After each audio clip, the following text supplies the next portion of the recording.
So, I'm going to show you a few articles that we have now posted online, and we are going to post regularly some as we are scanning the PDFs. People are asking me more and more, Christophe, you should write a book, or Christophe, where can we read things about how to create perfumes, how to create fragrances, how to create accords, how to go about this whole process. So I've put in one place some articles that I have written or were written about some things I've done to explain to either the public or some young perfumers how to create fragrances or how to think maybe differently.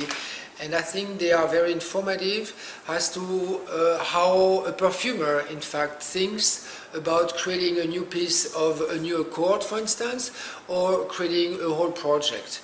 So there are not many books, that write about the creative process in perfumery, and young perfumers especially asking me all the time, Christophe, where can we go to learn more about how we can be inspired or how to transform an inspiration into an concrete fragrance. So for instance, one article you will see was written by Ellen Lupton about the sense of smell, and she writes about a scent fountain that I've created with Dima. He's a professor at NYU School of Medicine. He's in neuroscience, but also he knows how to do engineering and olfaction.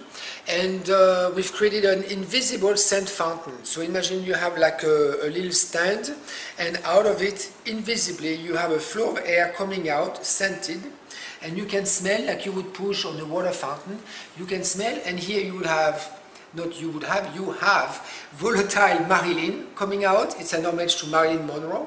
And then, diagonally opposite from that one fountain, you have another one on the same stand, and it's about fear. And so you have the scent coming out and coming back into the stand. So it's very clean, and you can have two different experiences.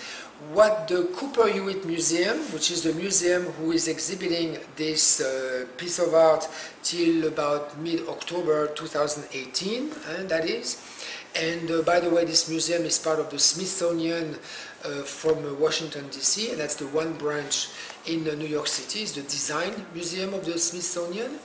And they also wanted to see the interaction between texture and scent. And so here you will see, you can smell and feel with Marilyn some very nice round waves or heels on that stand.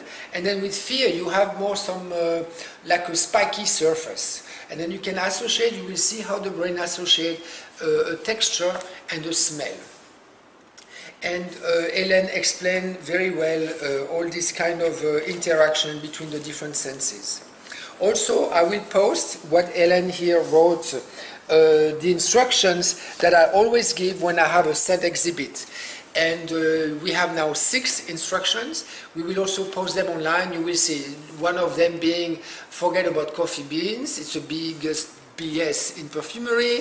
Another one is like when you smell a lot and you think you're tired, it's because you haven't smelled a lot before. It's like learning a new language. So it's a good fatigue to have. Your brain is creating new connections.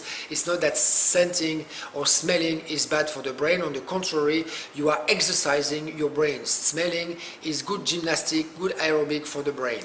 So you will find this online. Another article I wrote actually quite a few years ago, it's about education, and it was titled From Virgin Education to Real Education.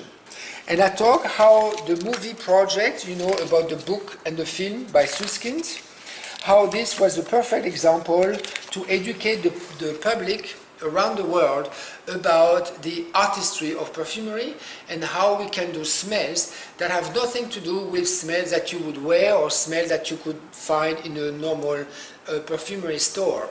And also I end on showing how we should do much more education about the sense of smell. This is lacking in just about any university in the world, whether it's in a scientific university, whether it's in an artistic class or an architecture class, anything, you name it, a marketing class. There should be a big chapter about olfaction, just like they have big chapters about visual design or auditory design. And this is in a fabulous book that is published regularly by Mr. Philip Kraft, a very, very famous chemist. He works actually at Givaudan, but a brainiac also of perfumery. And this one with Mr. Carl Swift. Then I have another chapter I wrote in this book, one in a lifetime book. It will never be republished probably, and it's about the creative process in perfumery.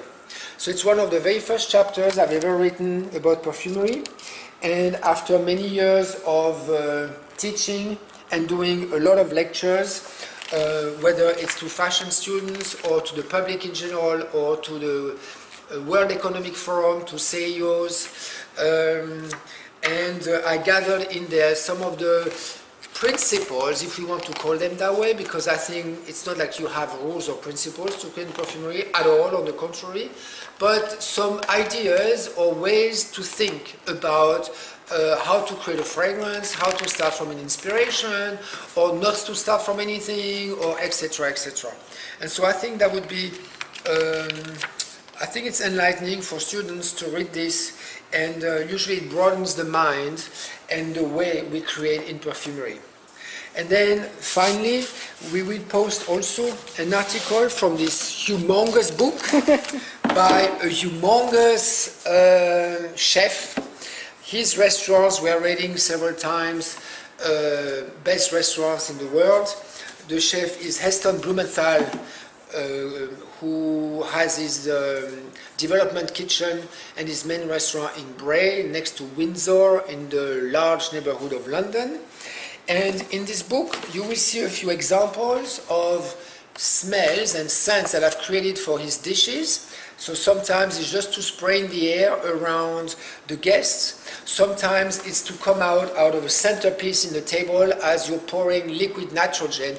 The scent comes out, if you wish, boiling out, so to speak, and then fragrance the table to give a certain atmosphere. For instance, a Christmas atmosphere of leather and tobacco pipe, as people were having this famous BBC Christmas dinner. And so along the pages you will see some smells and scents that were used during the dishes. But at the end, there is this whole chapter about my vision of haute perfumery and haute cuisine. It goes on several pages. You see there are very big pages. It goes down to here.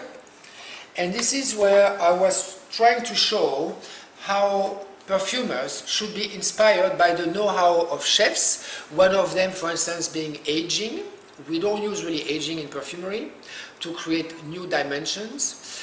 And heat.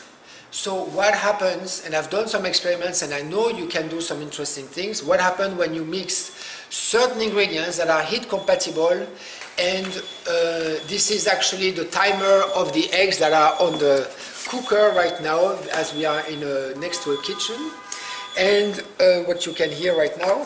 So it probably means I need to finish talking.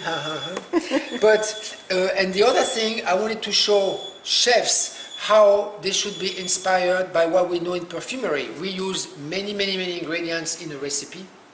Chefs use 5 spices, big deal. Even 10 ingredients in a recipe, big deal. We use 20, 40 to create trips, to create emotions that you cannot create with 2 ingredients or 3 ingredients. So we have a big know-how here that we could share.